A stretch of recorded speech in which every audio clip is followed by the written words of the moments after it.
Kurt, that was one of the most enthralling second round matches I can ever remember watching at the Crucible. You must have gone through a whole gamut of emotions. I did. I actually felt like that in the game as well, that it was a really good, entertaining game, a hard-fought game.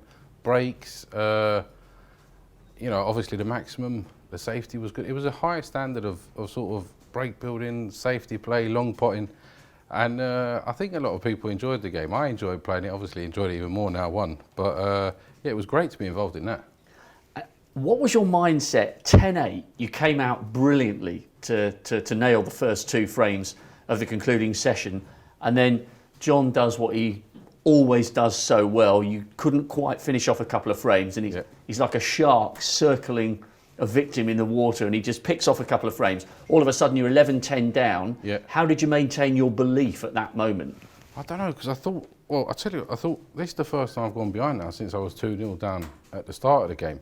And then, like I said, I've said it to a few others, I was speaking to my wife, my dad, just having a few words of encouragement, and he was telling me to sort of speed up. I was playing a bit slow, which I was doing. I felt that anyway. I was taking too long over a lot of shots. And like I said, I just thought, look, you're good enough, go for your shots, keep focused, and if they go in and you do what you need to do, great. If they don't, then you've had a good game. Is that the most mentally demanding match you've ever played, over Definitely. 25 here, and bearing in mind what was at stake? Yeah, definitely, because he made it so tough, really tough. I mean, I did play well. I gave everything I had out there. I mean, I didn't leave anything in the locker. That was me, everything I had. I was nearly empty for gas at 11-10 down, but somewhere the reserve tank kicked in, and I thought, look, let's just have 3 good frames here, and we'll get rid of him, because I just could not shake him off, either because he was making a comeback in a frame where I've messed up, or I just couldn't get rid of him. And does it make all those years of sacrifice worthwhile? Because we've spoken already in this 10 days, and you've had your time away from tour, and you've bounced back from the car crash, and you've rebuilt a new life in Norway, and snooker's had to take a back seat occasionally.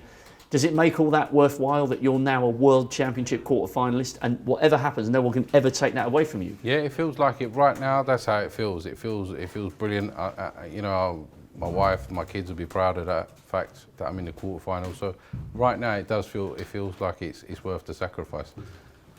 And looking ahead now, your little quarter of the draw is a gigantic opportunity, not just for you, but for either Anthony McGill or Jamie Clark, because one of the 3 of you is going to reach the single table setup. This is a huge chance. Yeah, it's unbelievable, really, if you think about it.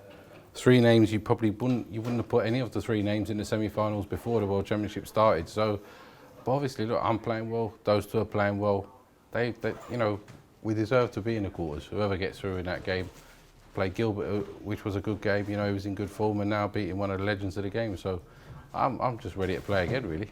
Any preference? I mean, I think you lead Anthony 3-2, and you've never officially played Jamie. Have you got any preference who you face? No. I mean, look at the way Jamie played against Mark Allen the other night. He played really, really well, and I thought he'd done great for his debut. And obviously, McGill's been in the 16 before, tough as nails. He's got that kind of like, very good tactical, and yeah, it doesn't really matter, does it? We've got to get to 13, both of us. So let's just hope I get there first. Well done tonight. That was a fantastic victory. Cheers, Rob. Thanks. Betfred, proud sponsor of the World Snooker Championship.